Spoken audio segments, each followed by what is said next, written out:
गुरुजी राधे राधे। राधे राधे। मेरा नाम स्वाति हुआ, मैं रांची झारखंड से आई हूँ, मेरा मायका भी रांची। मेरा 4-5 सवाल है, इसलिए मैं फोन लेकर। मेरा पहला सवाल ये है गुरुजी की मम्मी जैसे जितिया भाई 2 बहनें हैं और मेरे घर में एक छोटा सा कुत्ता भी। वो गुरुजी भाई बहन के समान ही है, समझ लीजिए। मतलब मम्मी हम लोगों के कंपैरिजन में उसको ज्यादा प्यार करती, मोस्ट ऑफ द टाइम उसके पीछे ही मम्मी का जाता है। तो जब मम्मी जितिया करती है तो कहते हैं सबको पहनाती हो वो बद्धी जितिया वाला, तो क्या हम उसको भी पहना सकते हैं? क्या पहनाती है? वो जितिया जो पहनते हैं ना, अभी जितिया वाला जो पर्व, या नहीं पहनाना चाहिए? ये क्या होता है, पहले ये समझाओ, हमें भी समझ क्या होता है। भाषा मिसमैच मैं बताती हूँ। जैसे पति के लिए तीज किया जाता है, करवा चौथ किया जाता है, ठीक उसी प्रकार से बच्चों के लिए जितिया का पर्व किया जाता है। हमारे यहाँ उसे संतान सप्तमी कहते हैं, शायद, मुझे इसका ज्ञान नहीं। हाँ, हमारे यहाँ उसको संतान सप्तमी बोलते हैं। ठीक ठीक ठीक है। देखो, बच्चों के साथ बच्चों का व्यवहार करो, जीव मात्र से प्रेम करना बुरा नहीं है। सबसे प्रेम करो, सबको रोटी दो, सबको प्यार करो, सबको दुलार करो। प्यार दुलार करने में कोई बुराई नहीं, पर हर चीज की मर्यादाएं। आप जितना प्यार अपने पति से करती हैं, आप उतना प्यार, उस तरह का प्यार पर पुरुष से करेंगे तो ये मर्यादा के खिलाफ। मतलब प्यार अब कहेंगे नहीं जी, जैसा हम अपने पति से करते हैं वैसे तुमसे भी करेंगे, वो अमर्यादित। उसी तरह हम गाय से जो व्यवहार कर सकते हैं वो कुत्ते से नहीं कर सकते। तो हर चीज की एक मर्यादा है। कुत्ते को देहली के बाहर रखा जाता है, घर के अंदर नहीं। बट वो तो हमेशा घर में ही रहता है। वो आपकी अज्ञानता बस। कुत्ता जहाँ जहाँ अपने पांव रख देता है, कुत्ता जहाँ जहाँ होता है वो अशुद्ध हो जाती है जगह। कुत्ता के स्पर्श से अशुद्धि आती है, इसलिए कुत्ता को रोटी खिलाने का विधान तो है। कुत्ते को आवश्यकता है तो आप उसकी दवाई भी कराइए, है ना। अनायास उसे छूने का विधान नहीं है। तो फिर गुरुजी उसको घर से बाहर कर दें? बाहर क्या, कुत्ते घर के अंदर रहे कब? आज के जमाने में फैशन का जमाना, लग्जरी गाड़ियों में घूम रहे हैं कुत्ते। गाय है आपके घर में? नहीं गुरुजी, उसके लिए इसलिए नहीं पॉसिबल है क्योंकि आप फ्लैट में नहीं रख सकते हैं। आप खुद अगर रेंट पे रहते हैं समस्या तो यही है कि आज हम कुत्ते को रखने को पॉसिबल मानते हैं, गाय को रखना इम्पॉसिबल मानते हैं। गुरुजी दिक्कत तो कुत्ते से भी है बहुत लोगों को। लॉजिकली देखा जाए, अगर उसको हम बाहर लेकर के जाते हैं शौच के लिए तो उससे भी दिक्कत है, लेकिन कुत्ते में मैनेज हो जाता है क्योंकि हम बाहर लेके जाते हैं। एक्चुअली कुत्ते में आप लोग मैनेज करना सीख गए हैं। काश गाय के साथ भी मैनेज करना सीख गए होते तो गाय भी मैनेज हो जाती है अभ्यास से। अब कुत्ते के संग रहते रहते अभ्यास हो गया। गाय भी ना, छोटी सी गाय आती है जो हिमालय तरफ की गाय है ना, वो बहुत छोटी सी होती। वो गाय यदि आप घर में रखेंगे तो वो आपके बिस्तर में सो सकती है, वो आपके संग खा सकती है। मतलब इतनी छोटी सी होती है, 1 लीटर दूध देती है वो, और इतनी प्यारी गाय होती है, इतनी सुंदर होती है। मतलब पूरे भारत देश की सर्वश्रेष्ठ नस्ल है वो, सबसे सुंदर सर्वश्रेष्ठ गाय। वो गाय सिर्फ कम दूध देती है। मतलब अपनी गौशाला में जितने छोटे छोटे बछड़े हैं ना, छोटे छोटे, मतलब सामान्य गैया का जो बछड़ा 1 महीने में होता है ना, उतनी बड़ी तो वो पूरी गाय होती है। मतलब उसे आप गोद में लेके जा सकते। वो बच्चे की माँ बन गई है, लेकिन उस गाय को आप अपनी गोद में ले सकते हैं, वो भी गाय होती है। तो कुत्ते वालों को उस गाय के साथ मैनेज कर लेना चाहिए। अच्छा, मतलब उस हाइट, मतलब उस गाय की हाइट की ग्रोथ नहीं है, वो गाय की हाइट, वो गाय बहुत छोटी सी होती है, इतनी सी होती है कि आप उसे गोद में ले सकते, आप उसे गोद में लेके पूरे घर में घूम सकते। मतलब इतनी छोटी गाय हो। देखो, भगवान को पता था कलयुग में ऐसा होगा, इसलिए ऑप्शन दे रखा है। आप कुत्ते को गोद में लेके घूमते हैं, पर भगवान ने ऑप्शन दे रखा था, हम लोगों का ध्यान उस तरफ गया नहीं। सही बात। गुरुजी, मेरा दूसरा सवाल ये है कि ये सवाल बेसिकली मेरी बहन के घर वालों का है। चिकन नहीं खाना चाहिए क्योंकि उसमें जान होती है, कोई भी जानवर नहीं खाना चाहिए क्योंकि जान। प्लांट में भी तो जान होती है। हाँ, होती है। फिर हम उसको तोड़ते हैं तो उसको नहीं दर्द? ऐसा उनके घर वालों का सवाल है, माध्यम से। नहीं, आप ठीक कह रहे हैं। देखो, आप ना गेहूं को चबा जाइए, चने को चबा जाइए, दालों को चबा जाइए, तो वो रोती नहीं है, चीखती नहीं है, उसमें रक्त नहीं होता, हड्डी नहीं होती, मांस नहीं होता, वो चीखती नहीं है, चिल्लाती नहीं है ना। पर आप मुर्गी को मारिए तो वो चीखेगी, चिल्लाएगी, भागेगी, खून है, हड्डी है, मांस है ना। एक्चुअली सिद्धांत है ना। देखो, इतने सारे मर्द हैं, लेकिन इतने सारे मर्दों में एक मर्द ऐसा है जो आपका हाथ पकड़ के आपका हाथ पकड़ के घूम सकता है, कोई कुछ नहीं बोल सकता, क्योंकि वो आपका पति है ना। समाज ने आपको इजाजत दी, आपकी मांग भर गई, मंगलसूत्र आ गया, अब समाज ने स्वीकार कर लिया कि ये मर्द, ये पुरुष अब आपका पति है। अब आपको दूसरे पुरुषों के साथ देखा गया तो आप अच्छे नहीं माने जाएंगे। तो जैसे समाज ने एक पुरुष के संग, एक स्त्री के संग इजाजत दे दी, शास्त्र ने इजाजत दे दी कि आप इसके साथ रह सकते, ये लीगल है, उसी तरह आपको गेहूं, चावल, अंकुरित अनाज चीजें, दाल, चावल, सब्जी, रोटी खाना लीगल, वेद ने आज्ञा दे दी, ये खा सकते हैं। मांस के लिए आज्ञा नहीं दी। पतिव्रता नारी पराये मर्द के संग पराये पुरुष के संग घूमेगी तो समाज उसे ठीक नहीं कहे। उसी तरह हमें शास्त्र आज्ञा करते हैं कि हमारे ठाकुर जी हमारे राम फल खाते हैं, हमारे राम फल खाते हैं, दाल चावल साग सब्जी बादाम काजू ये खाते हैं। तो हमारे राम हमारे कृष्ण खाए, मतलब वेद ने आज्ञा दे दी कि आप ये खा सकते हैं, ये खाने का पदार्थ। मांस शेर के लिए, बिल्ली के लिए, कुत्ता के लिए। क्या आप कुत्ता हैं?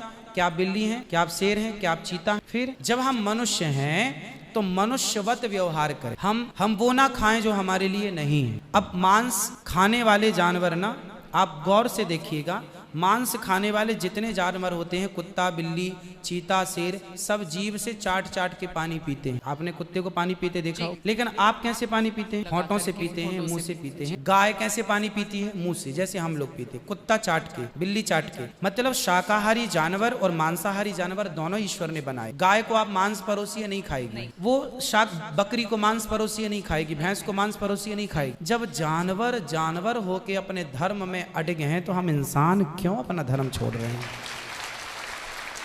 अब जो मांसाहारी जानवर होते हैं उनको आप ध्यान से देखना, उनके पांव में नाखून होते हैं, जबकि शाकाहारी जानवर के खुर पाए जाते हैं। जैसे गाय का खुर होता, बकरी का खुर होता, भैंस का खुर होता, जबकि चीता का, शेर का, कुत्ते का, बिल्ली का। अब आप देखिए कि आपके ईश्वर ने पैर बनाए हैं ना, आप मुंह से पानी पी, मतलब आपके लक्षण शाकाहार से मैच कर है ना। बिल्ली के कुत्ते के यहाँ कैनाइन दांत बड़े बड़े होते हैं मांस फाड़ने के लिए, आपके नहीं। मतलब आप ईश्वर की तरफ से शाकाहार।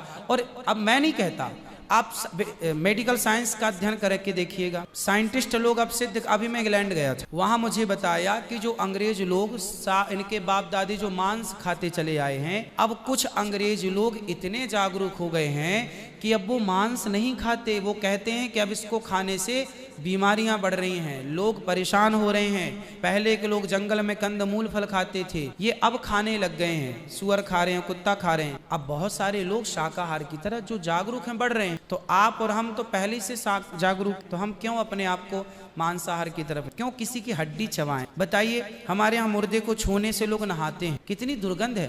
अब देखो, आप गेहूं, आप पालक काटो, गोभी काटो, है ना, मूली काटो, गाजर काटो, दाल पकाओ, कोई दुर्गंध आती है आपकी रसोई में? नहीं। लेकिन आप मुर्गी पकाओ, मुर्गी काटो, बिल्कुल वो बदबू से भर जाएगा। मतलब आपकी नाक भी आपको गवाह देने लग जाएगी, भाई बस कर। तो शरीर एक्सेप्ट नहीं करता, आप जबरदस्त खिला। जी, मेरा तीसरा प्रश्न ये है कि जैसे हम लोग एकादशी करते हैं और किसी दिन अगर हम बाहर रहते हैं और उस दिन एकादशी है, फॉर एग्जाम्पल हम आउट ऑफ स्टेशन है और उस दिन ख्याल नहीं कि एकादशी, तो अगर हम बाहर चावल खा लेते हैं या लहसुन प्याज खा लेते हैं तो क्या वो ब्रेक हो जाता है पर्टिकुलर एकादशी उस दिन का, या पूरा कंटिन्यूड रहता है? जो 108 हम कर रहे हैं कंटिन्यू कैसे रहे? वो पर्टिकुलर वाला कैंसिल होता है ना, जिस दिन हम खा लिए बाहर। हाँ, आपने जो खा लिया वो एकादशी भंग हो गई जी। और पीछे से जो हम कंटिन्यू जो करते आए हैं वो तो जो किया वो मिलेगा, जो आगे करेंगे वो मिलेगा।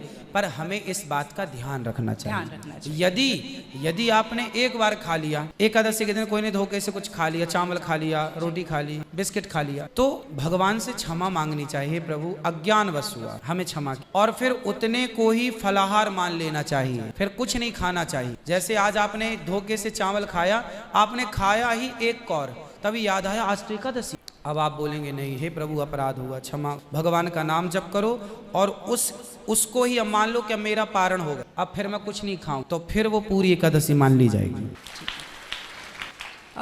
गुरुजी, मेरा चौथा सवाल ये है कि आप कहते हैं दारू पीना पाप है, चिकन खाना पाप है क्योंकि उसमें जान है। दारू में ऐसी कौन सी चीज मिली होती है कि उसको पीने से पाप हो जाता? अगर आप पी के कुछ गलत कर रहे हैं तो फिर गलत लॉजिकली, तो फिर पाप क्यों? और अगर दारू में नशा चुकी होता है, अगर वो पाप है, तो फिर तो पुड़िया खाना, सिगरेट पीना, सारी चीजें पाप में आ जाती। पाप अलग विषय है, अभी मैं समझा देता हूँ। जब हमारा देश गुलाम था जी, तो एक अंग्रेज ने एक पंडित जी की कनपटी पे बंदूक रखी और अंग्रेज ने कहा, पंडित जी यहाँ आओ, तुम बड़े पुजारी हो?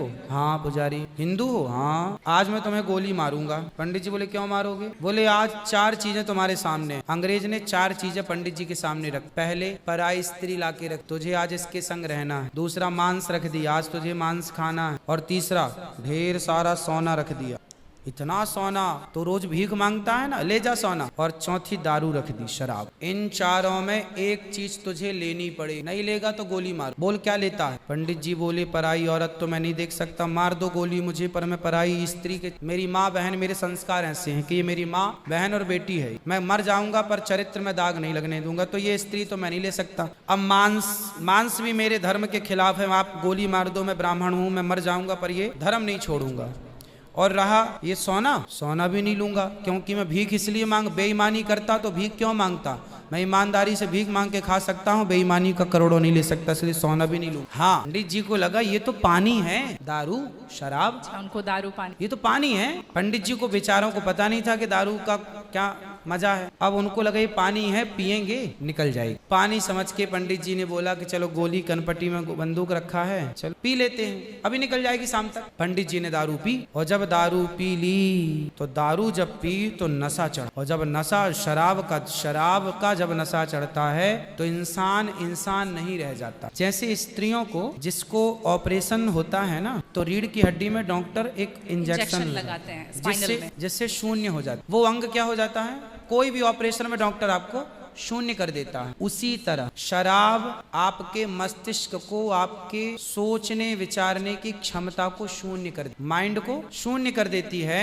आप ये निर्णय नहीं ले पाते कि क्या सही है और क्या गलत है। अब पंडित जी जब नशे में झूमने लगे तो वो उस स्त्री को छेड़ने लगे, ए यहाँ जा, नशे में। तो यही तो प्रश्न था मेरा गुरुजी कि वो नशे में ऐसा कर रहे हैं तो गलत, अगर जो बोलते हैं हम जेंटलमैन पैक पीते हैं, हम 2 पैक पीते हैं या 3 अच्छा ये बताओ, नशे में करने लगे तो गए, वो नशा आया कहाँ से? शराब जहाँ से आया वही तो गलत है। नहीं तो गुरुजी, सारे फसाद की जड़ तो वही है। गुरुजी जब ज्यादा पी ले रहे हैं तो ऐसा हो रहा है, जो कम पी रहे हैं और ये कह रहे हैं कि कम पीने से ऐसा नहीं होता, आप ज्यादा। हमारे यहाँ 5 महापाप गिनाए हैं शास्त्रों ने जी। 5 महापाप, उनमें से एक शराब है। हाँ। शराब को महापाप इसलिए कहा गया है, ये बुद्धि भ्रष्ट, शराब पीने वाली की बुद्धि सात्विक नहीं हो सकती। आप शराब पीजिए, आप शराब पीने वाला व्यक्ति आध्यात्मिक नहीं हो सकता। जो ईश्वर से कनेक्टिविटी है, जो हम आध्यात्म जगत की बात करते हैं, देखो आप शराब पीने के शराब लोग क्यों पीते हैं? शराब कौन पीता है? समाज में 2 किस्म के लोग होते हैं।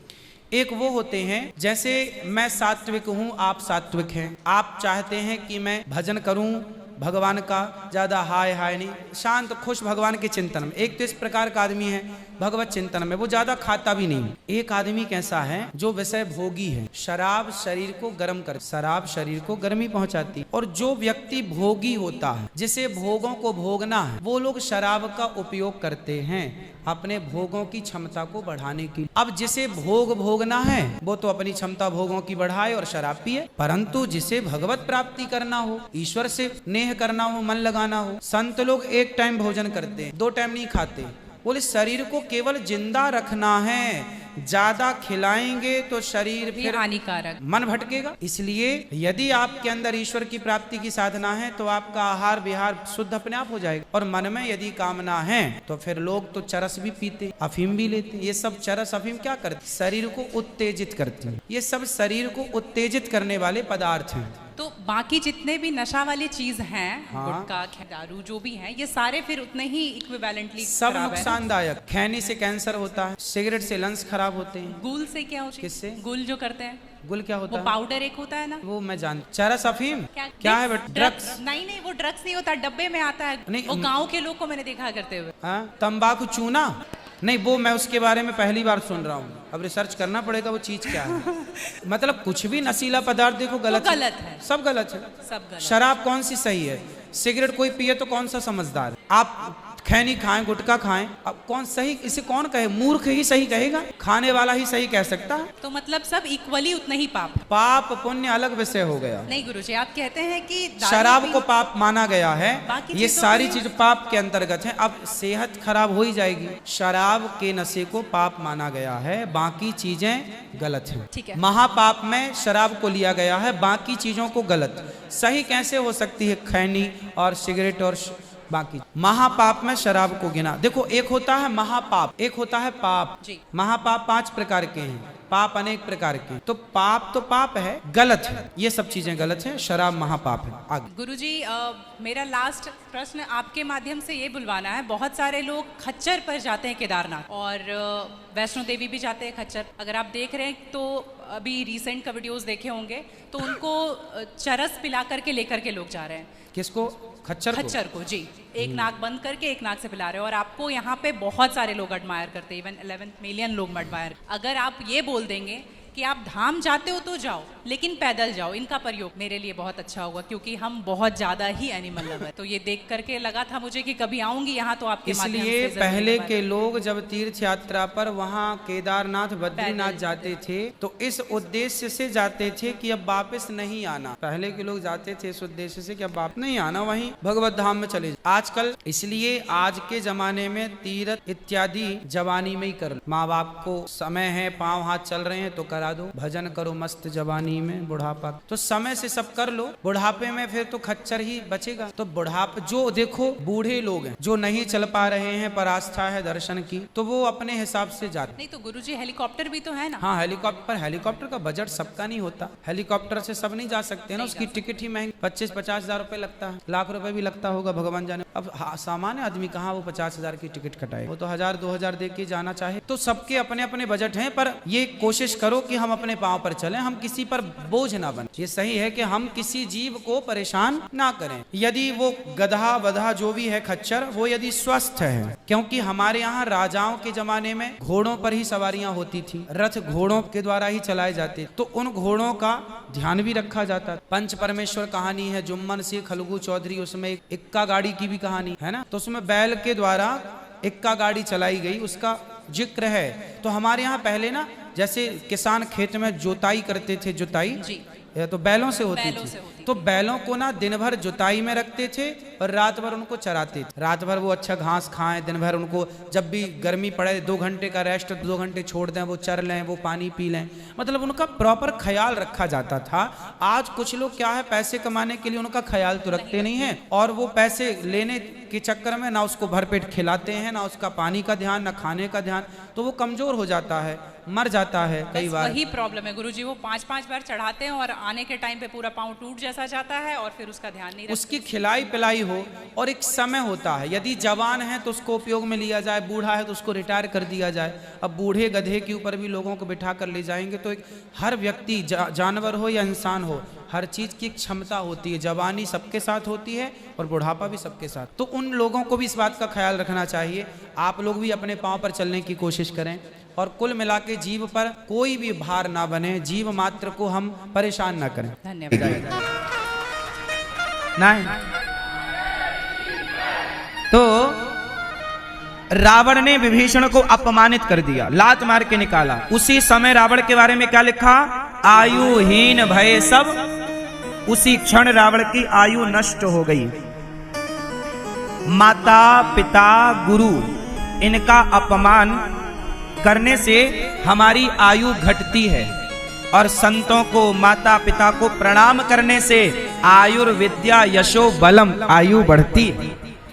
जब आप अपने माँ बाप को प्रणाम करते हैं, गुरु को प्रणाम करते हैं, तो आपकी आयु बढ़ती है, और जब आप माता पिता गुरु संत का अपमान करते हैं तो आयु घटती है। उदाहरण रावण है, रावण नहीं, पूरी लंका वासियों की आयु खत्म हो गई एक विभीषण के अपमान से। क्यों जी, बात सही है कि गलत है? अच्छा एक बात बताओ, राम ने रावण को क्यों मारा? गलती क्या थी? राम ने रावण को क्यों मारा? रावण की गलती जो बताएगा वो भगवान की कृपा पाएगा। बताओ, राम ने रावण को क्यों मारा? अधर्मी था, बात ठीक है। किस अधर्म के कारण मारा? सीता मां का हरण किया, भैया लोग कह रहे हैं। सुनो, राम ने रावण को क्यों मारा? कुछ लोग कह रहे हैं सीता मां को चुराया तो मार दिया। ये उत्तर बिल्कुल गलत है, मैं इसे गलत सिद्ध कर रहा हूं, सुनिएगा। यदि सीता मां के अपहरण पर राम रावण को मारते, तो जिस दिन रावण ने सीता मैया को चुराया उसी दिन मार सकते थे। क्यों भैया? अच्छा एक बात बताओ, रावण से पहले एक घटना घटी सीता मैया के साथ, क्या? इंद्र का बेटा जयंत आया, रामचरितमानस में ये कथा है। इंद्र का बेटा जयंत आया और जयंत ने सीता मैया के पांव में क्या मारी? चोंच, और चोंच मार के भागा।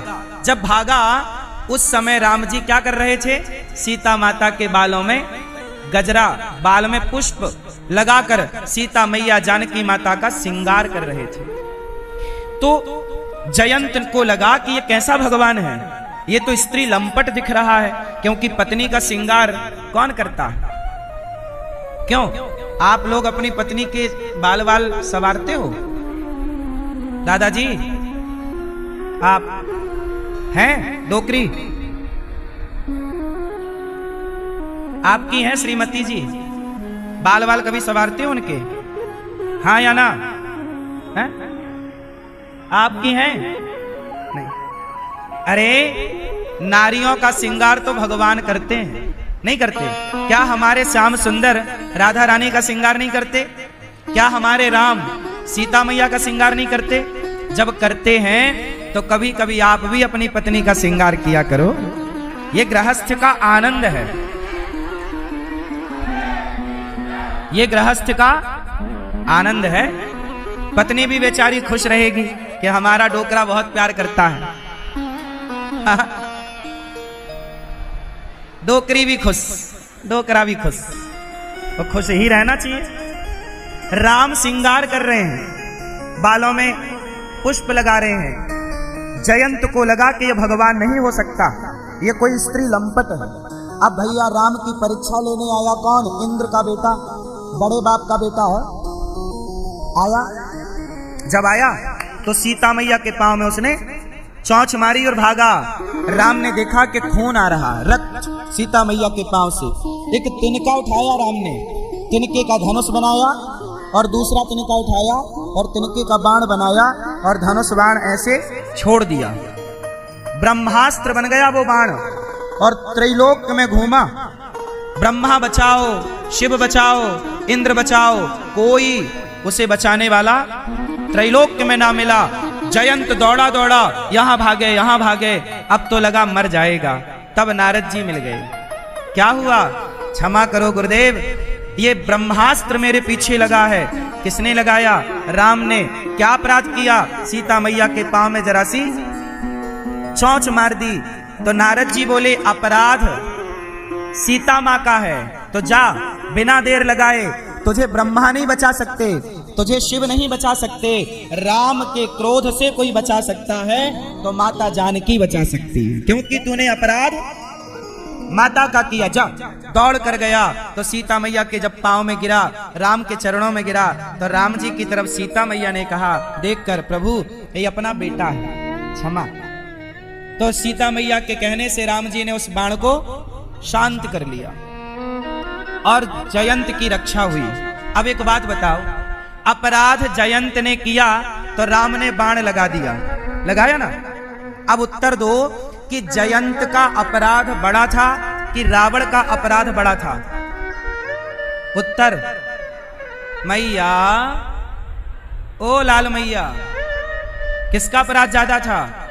रावण का। भाई जयंत ने तो चोंच मारी, रावण तो पूरी की पूरी सीता मैया ले गया, तो अपराधी रावण ज्यादा है।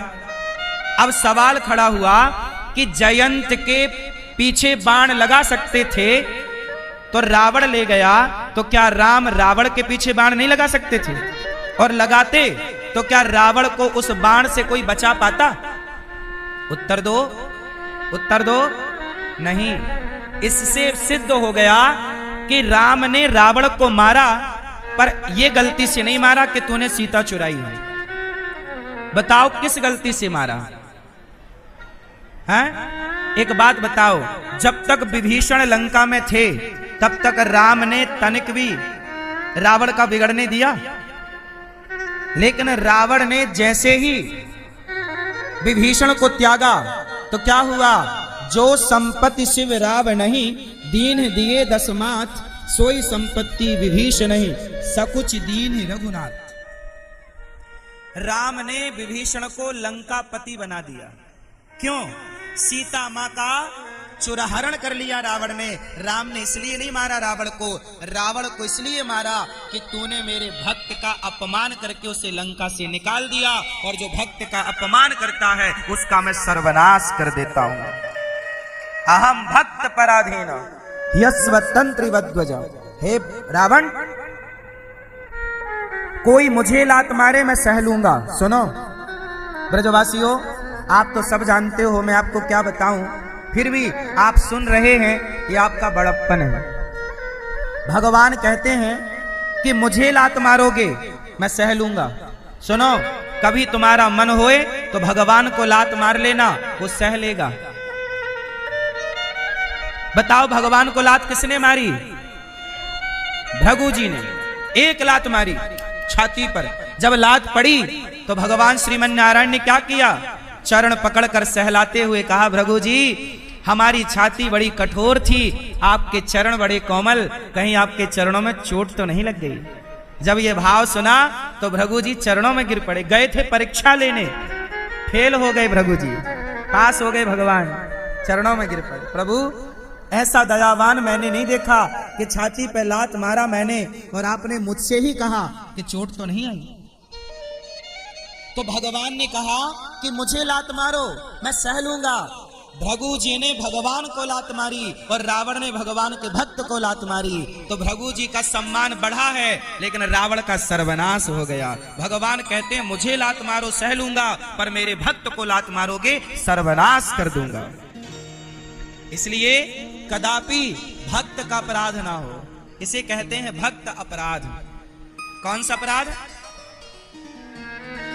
भक्त का अपराध ना हो। अच्छा एक बात बताओ मैया, तो रावण को राम ने क्यों मारा?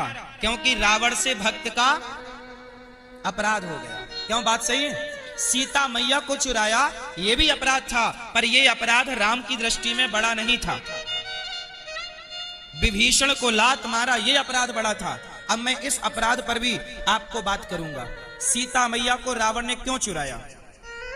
उत्तर दो। सीता मैया को रावण ने क्यों चुराया? उत्तर दो।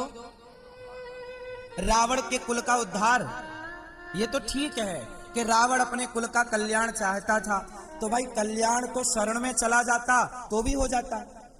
एक बात बताओ, रावण सा परिवार राम की शरण में जाता तो क्या कल्याण ना होता? लिखा है ना कि सन्मुख हो ही जीव मोहि जबहि, तो जन्म कोटि अघ ना सही तब वही। रावण शरण में जाता हाथ जोड़कर, तो क्या रावण का कल्याण ना होता? विभीषण गया शरण में, कल्याण नहीं हुआ। क्या रावण को अपना कल्याण करने के लिए सीता मां को चुराना जरूरी था? उत्तर दो। नहीं। सीता मां को चुराया रावण ने। क्यों चुराया? इसके पीछे भी एक कथा, कहो तो सुना दूं? तो सुनो, रावण ने सीता मां को क्यों चुराया? एक बात बताओ, सीता मां जगत जननी है, भगवान की अर्धांगिनी है। क्या भगवान की पत्नी को कोई चुरा सकता है? जिसकी मर्जी के बिना पत्ता ना हिले, क्या उसकी मर्जी के बिना उनकी पत्नी चोरी हो जाएगी?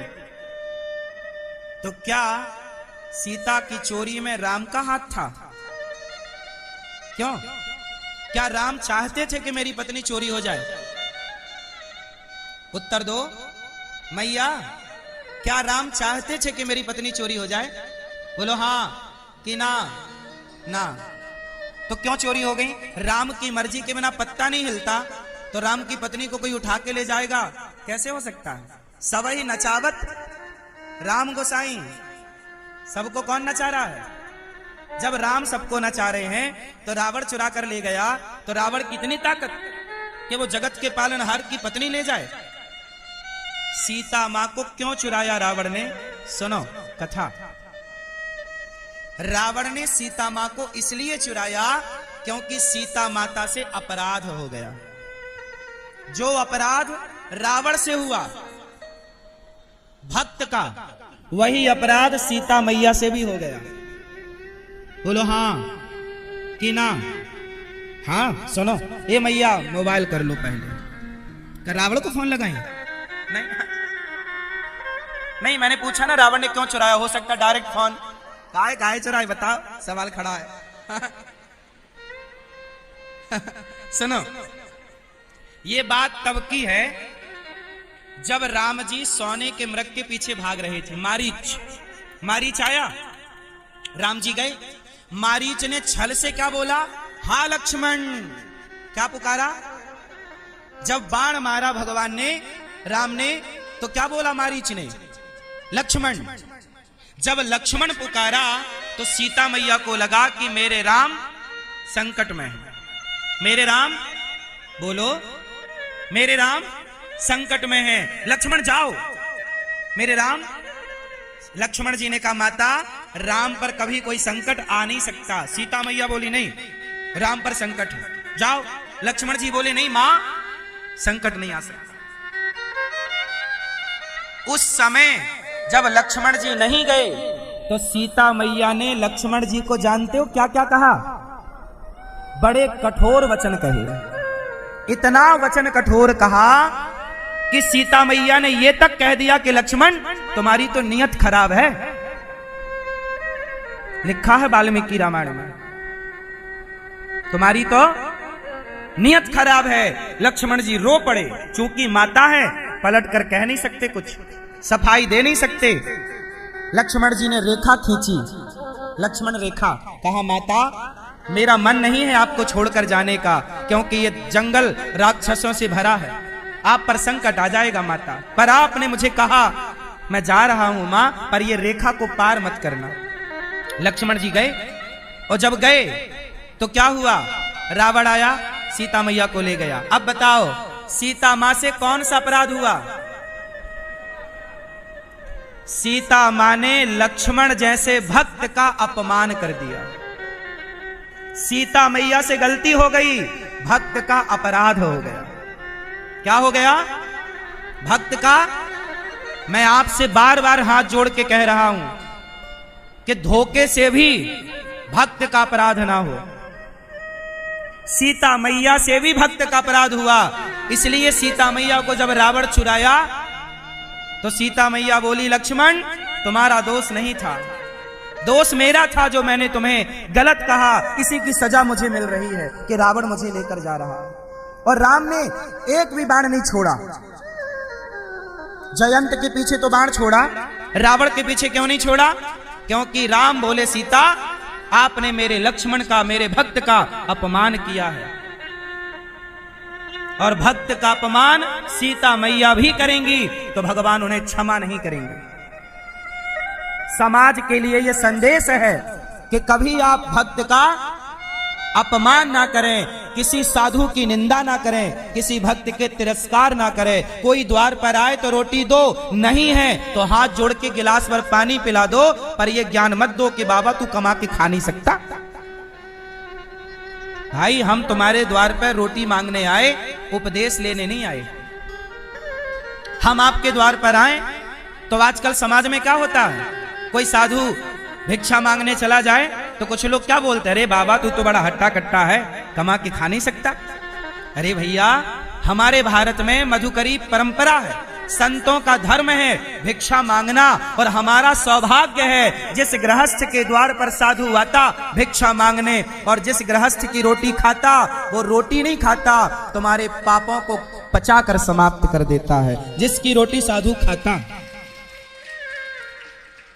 इसलिए अपराध भक्त का ना हो।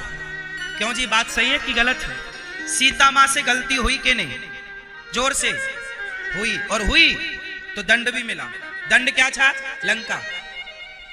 अच्छा दूसरी गलती भी है, एक और अपराध हुआ माता जानकी से।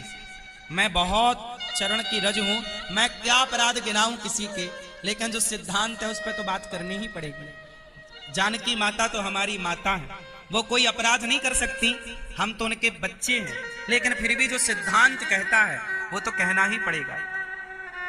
और सिद्धांत कहता है कि सीता मैया ने राम से कहा कि हमें सोने का मृग लाकर दे दो,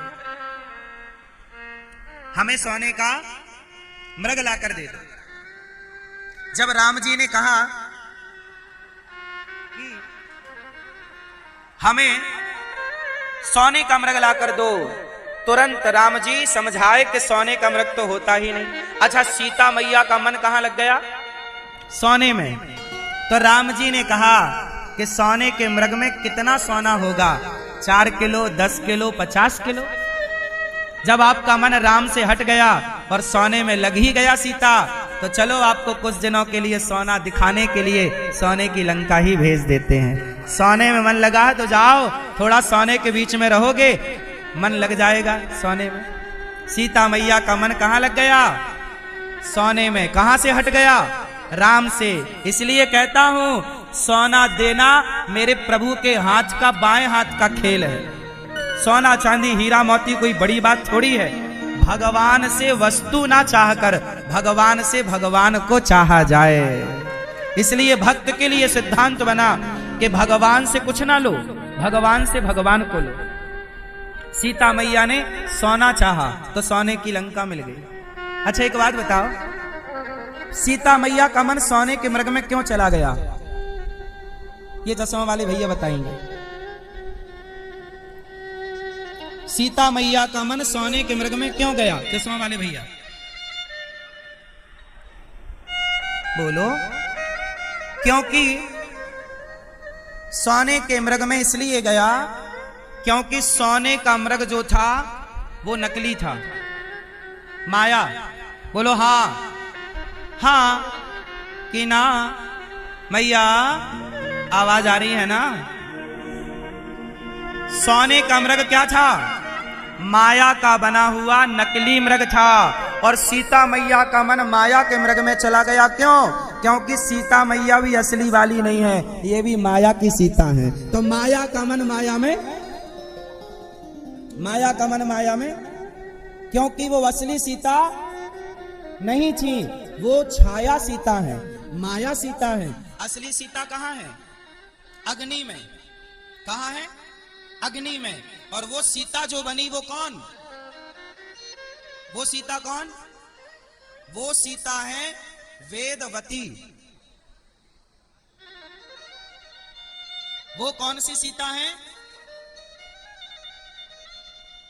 वो सीता है वेदवती। जिस समय रावण ने जिन सीता मां को चुराया, वो सीता कौन थी? वो वेदवती थी। क्या नाम था उनका? जिन्हें आप छाया सीता कहते हो, माया सीता कहते हो, उनका यथार्थ नाम है वेदवती। और वेदवती हजारों वर्ष से तपस्या कर रही थी कि वो राम को पति के रूप में देखना चाहती है। तो भगवान ने कहा कि परमानेंट तो नहीं, पर टेम्परेरी थोड़े समय के लिए आप हमारी पत्नी का अभिनय कर सकती हो। तो रावण ने जिस सीता मां को चुराया वो माया की सीता थी, और मन भी रावण का सोने का मृग माया भी था। इसलिए माया माया में मोहित हुई, हमारी जानकी माता मोहित नहीं हुई। हमारी जानकी माता मोहित वो माया की सीता थी। चलो, ये सारी बात मैंने क्यों बताई? परीक्षित के संदर्भ में। परीक्षित जी के कारण कि परीक्षित जी से क्या हो गया? भक्त का अपमान।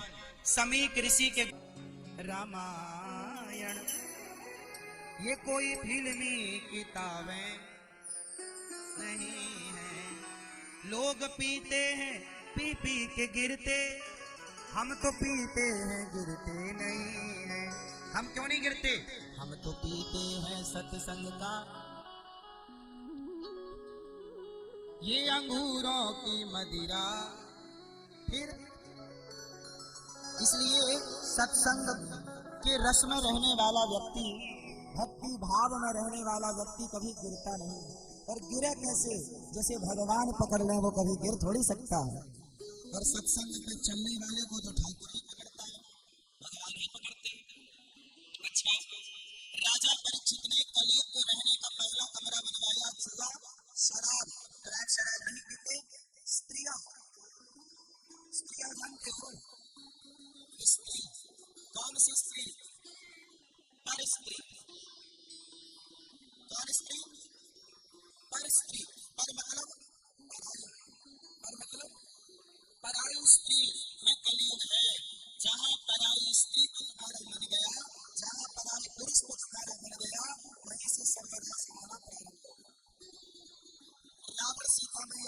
कुछ होता सर्वनाश होता कीड़े होता।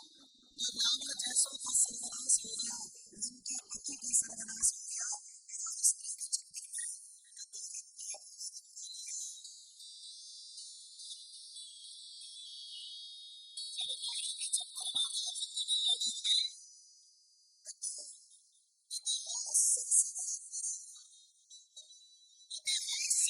सीखते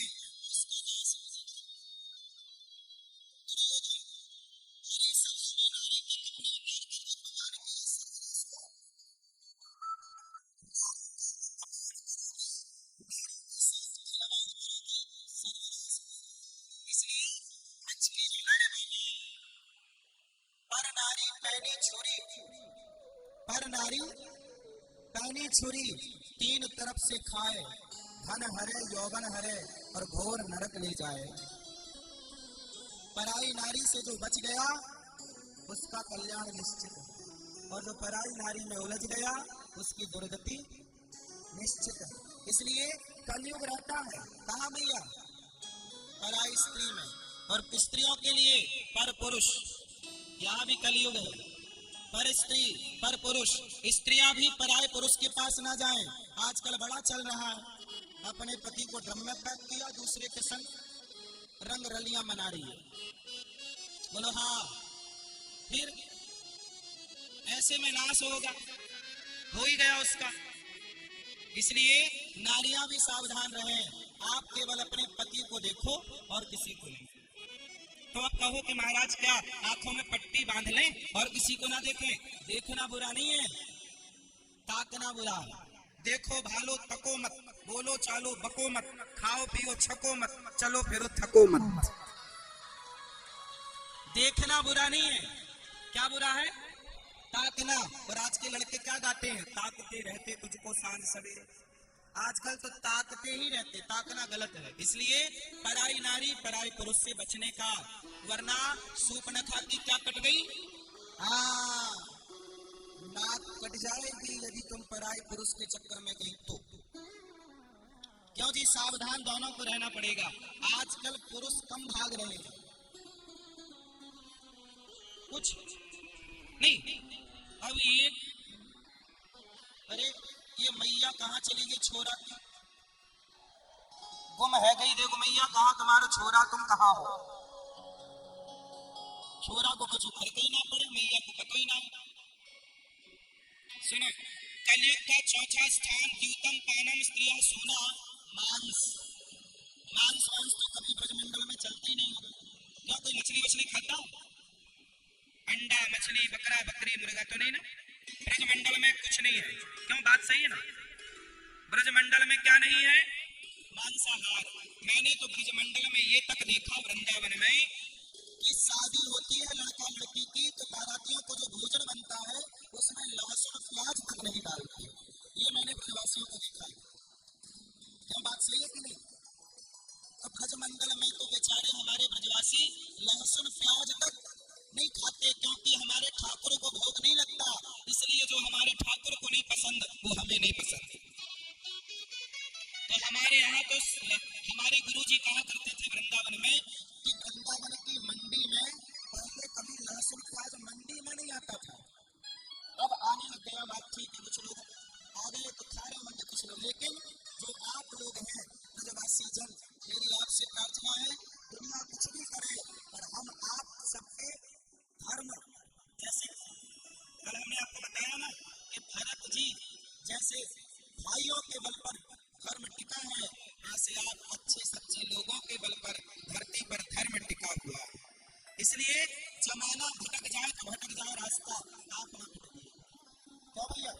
कभी मांसाहार ना हो, कभी शराब ना हो, कभी पर स्त्री पर दृष्टि ना हो, बचिएगा। पांचवा स्थान है कलयुग का बेईमानी से कमाया गया धन, चाहे वो चांदी हो या सोना। बेईमानी से कमाए गए धन पर कलयुग का वास है। इसलिए कभी भी बेईमानी से मत कमाओ। किससे कमाना चाहिए? ईमानदारी। राजा परीक्षित के सिर पर जो मुकुट था वो जरासंध का था। कहा जाता है कलयुग सिर पर आकर बैठा और राजा परीक्षित की बुद्धि भ्रष्ट कर दी और राजा परीक्षित जी ने संत का अपमान कर दिया।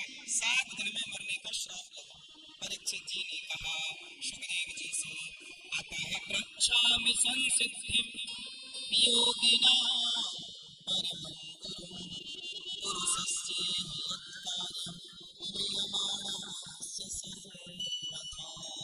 हे प्रभु, जैसे 7 दिन में मरना हो क्या करूं?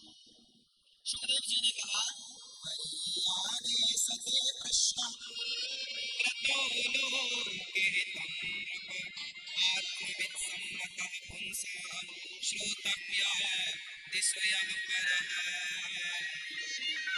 आपने बड़ा ही उत्तम प्रश्न किया है राजन। मैं बताता हूं कि जैसे 7 दिन में मरना हो वो क्या करे। क्या करे? निद्रया ह्रियते नक्तम व्यवायेन च वावयः दिवाचार्थे हया राजन कुटुंब भरणेन वा। अच्छा ये बताओ कितना सोना चाहिए भैया मैया, कितनी नींद लेनी चाहिए, कितना सोना चाहिए? बोलो कितना सो? उठ जाग मुसाफिर भोर भई अब रैन कहां तू सोवत है। जो सोवत है वो और जो जागत है वो। अच्छा ये बताओ आप लोग अभी सो रहे हो कि जाग रहे हो? क्यों भैया मोबाइल वाले, आप सो रहे हो कि जाग रहे हो? चलो बताओ जागना किसे कहते हैं और सोना किसे कहते हैं? दादाजी बताओ कौन सो रहा है कौन जाग रहा है? आप जाग रहे हैं कि सो रहे हैं? जाग रहे हैं तो बताओ जागना किसे कहते हैं?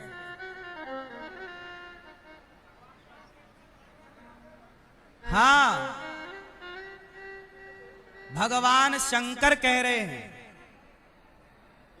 कि जो भोग विलास में संसार में उलझे हुए हैं वो सब सो रहे हैं और जो भगवान में लग गए वो जागे हुए हैं।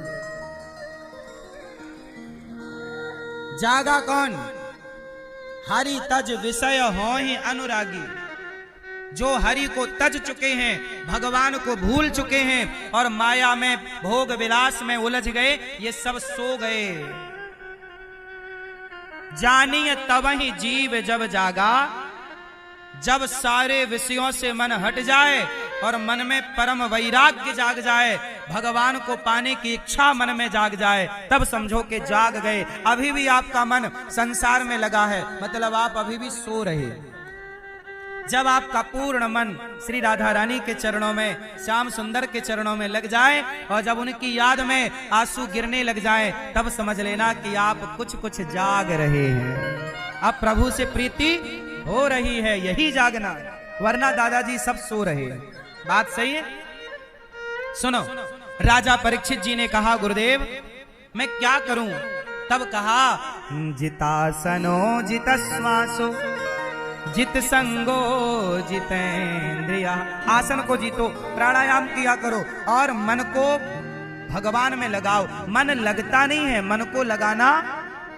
हाँ, और सुनो, ये सुखदेव जी कह रहे हैं राजा परीक्षित जी को, ये हम नहीं कह रहे। राजा परीक्षित जी ने कहा कि 7 दिन में मुझे मरना है, मैं क्या करूं? सुखदेव जी कहते हैं तस्मात् भारत सर्वात्मा भगवान ईश्वरो हरि श्रोतव्य कीर्तितव्यश्च स्मर्तव्यश्चेच्छता भयम्। सुनो, तस्मात् भारत सर्वात्मा भगवान ईश्वरो हरि। अच्छा, सब में किसे देखना चाहिए?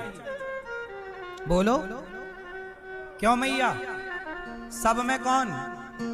भगवान। सही बताओ, आप देख पाती हो सब में भगवान? देखती हो कि नहीं? आपको सब में भगवान दिखते हैं कि नहीं? पूछ रहे हैं हम आपसे। दिखते हैं हाँ या ना? मैया, पीली मैया, ना दिखें? कब दिखेंगे? जब भगवान कृपा करेंगे। ठीक है, सोई जान ही जय देहु जनाई और जाना तो तुम्हें वही जाई। जब भगवान कृपा करें तब आंखें खुलें, वरना तब तक आंखें नहीं खुले। अच्छा ठीक है, लेकिन एक बात बताओ, सब में भगवान रहते हैं, ये बात कहना सही है कि देखना सही है? भाई कह तो सब रहे हैं कि सब में भगवान है, पर सब में भगवान है कहने से काम होगा? वो स्थिति कब आएगी?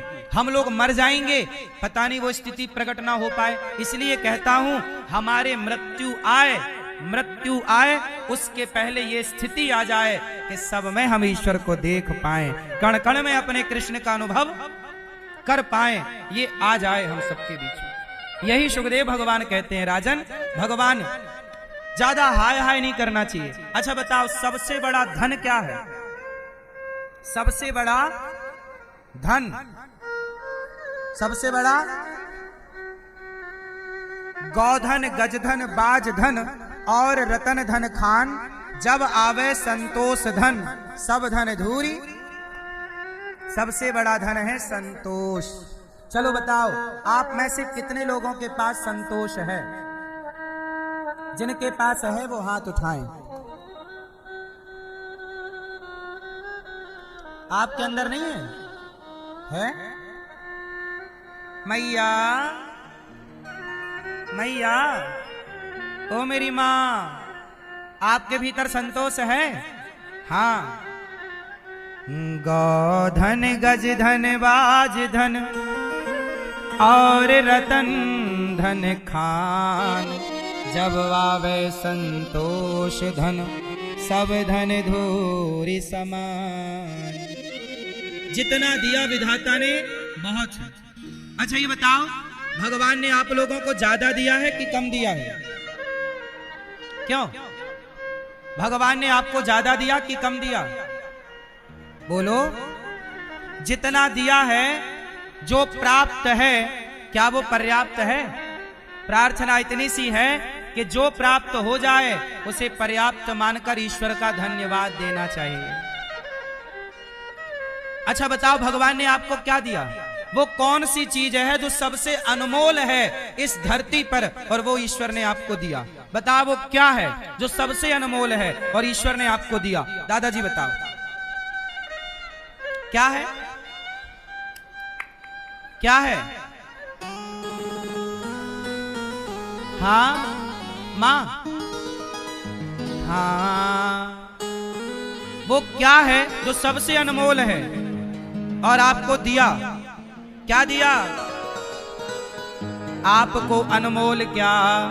अनमोल तेरा जीवन यूं ही गवा रहा है, अनमोल तेरा जीवन। सबसे अनमोल क्या? अनमोल तेरा जीवन यूं ही गवा रहा है, किस ओर तेरी मंजिल, किस ओर जा रहा है। इसलिए जो मिला है अनमोल आंखें, आंखें जो दी हैं उसका भी शुक्रिया करते हैं कान्हा, तेरा हर पल शुक्रिया।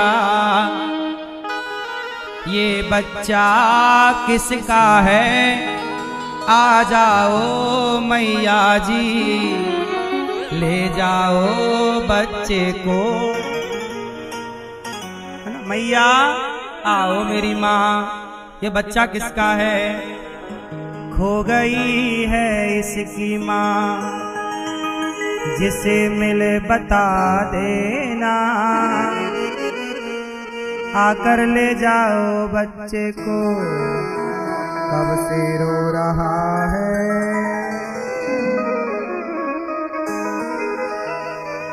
आंखें जो दी हैं उसका भी शुक्रिया, वाणी जो दी है उसका भी शुक्रिया। हम तेरा दिया खाएं। क्यों भैया, आप किसका दिया खाते हो? हम तेरा दिया खाएं, तेरा ही गुण गाएं, जीवन दिया जो उसका भी शुक्रिया करते हैं कान्हा, तेरा हर पल शुक्रिया। तो सदा भगवान का क्या दोगे?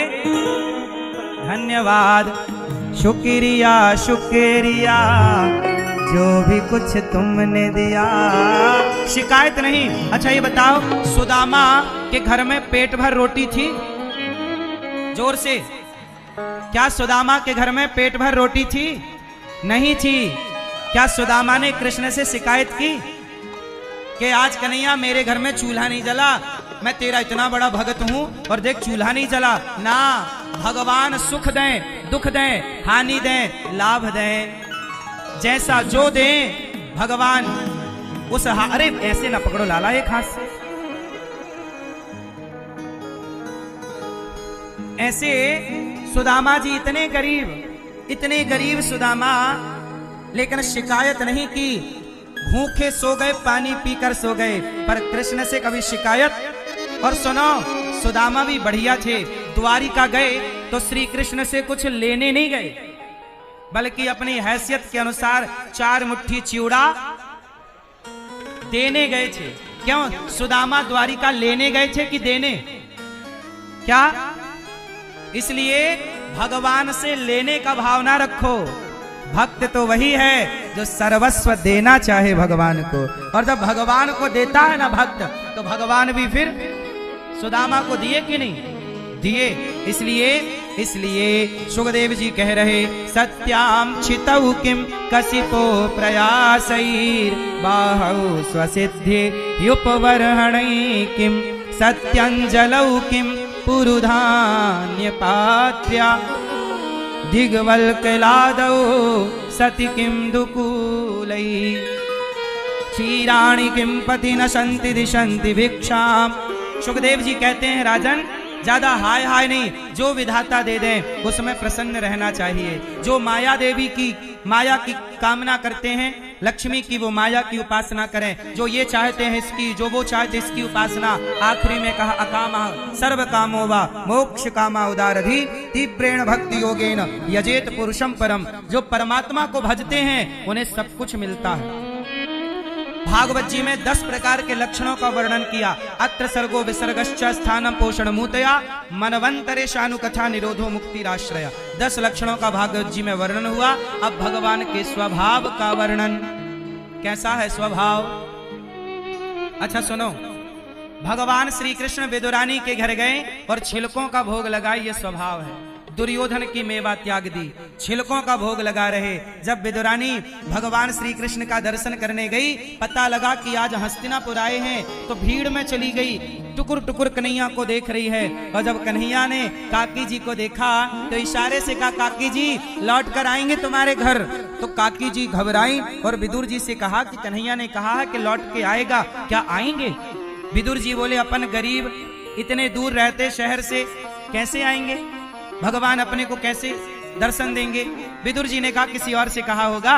अच्छा, विदुर जी को दुर्योधन ने नगर से निकाल दिया था, तो विदुर जी राज्य के बाहर रहते थे एक कुटिया बनाकर। जब भगवान श्री कृष्ण 5 पांडवों का शांति प्रस्ताव लेकर गए और ठुकराया दुर्योधन ने, जब वापसी हुई तो भगवान वापसी किसके घर गए? विदुर जी के घर गए। और जब विदुर जी के घर गए तो विदुरानी उस समय आंगन को गाय के गोबर से लीप रही थी। भगवान पहुंच गए। विदुर जी बाजार गए कि चलो कन्हैया आ गए तो खाने को कुछ तो रहेगा। विदुरानी भगवान को देखती है, हक्का बक्का रह गई, क्या करे क्या ना करे। हाथ भी बेचारे के गंदे हैं, लेकिन वो भाव में डूब गई। कन्हैया को लाई, चौकी रखी। संत जन कहते हैं उल्टी चौकी रख दी। भगवान श्री कृष्ण उस उल्टी चौकी में जाकर बैठ गए। कन्हैया ने कहा, काकी जी बड़ी भूख लगी है, कभी कुछ खाए हुए को ना देगी मैया? तो मैया बोली, लाला अभी लाऊं। जब गई रसोई में तो साग पक रही थी, जंगली साग, भतुआ समझते ना, भतुए की साग पक रही बिना मिर्ची और मसाले की। भगवान के लिए काकी को लगा कहीं ये साग खाए कन्हैया बीमार ना पड़ जाए, क्या सूखी साग खवाऊं राजा को, मेरा कन्हैया तो राजा है। मैया बोली, क्या करूं। मौसम केले का था, बगीचे से केला तोड़ कर ले आई और तोड़ कर केला लाई, बैठ गई। भगवान को टुकुर टुकुर देखने लग गई, भूल गई बेचारी कि मैं क्या कर रही हूं। ऐसी डूबी भाव में कि केला छीलती, फल को फेंकती और छिलका भगवान को पकड़ाती। और धन्य है भगवान। अरे विदुरानी पागल हो गई, छिलका खिला रही है। पर कन्हैया आप तो समझदार थे, आप तो कह सकते थे ना कि काकी ये तो छिलका है, फल खिला फल। विदुरानी चलो भाव में डूब गई, तो कन्हैया को तो होश था, आप क्यों छिलका खा गए? भगवान कहते हैं कि हमें तो होश था, हमें तो पता था कि काकी छिलका दे रही है, तो प्रभु आपने क्यों नहीं रोका? कह देते कि हमें छिलका नहीं फल खाना है। कन्हैया बोले जब भक्त भाव में डूबा हो और भक्त भाव से प्रभु समर्पित कर रहा हो, तो जिस भाव से भक्त देता है भगवान बोले उसी भाव से मैं ग्रहण करता हूं, मैं भाव नहीं बदलता। इसलिए भाव का भूखा हूं मैं, भाव ही एक सार है, और भाव से भजले मुझे तो भव से बेड़ा। हमारा भगवान वस्तु का भूखा नहीं है। क्यों हमारा भगवान वस्तु का भूखा? हमारा भगवान तो भाव का भूखा है। छिलके खा रहे हैं, फल फेंक रहे हैं,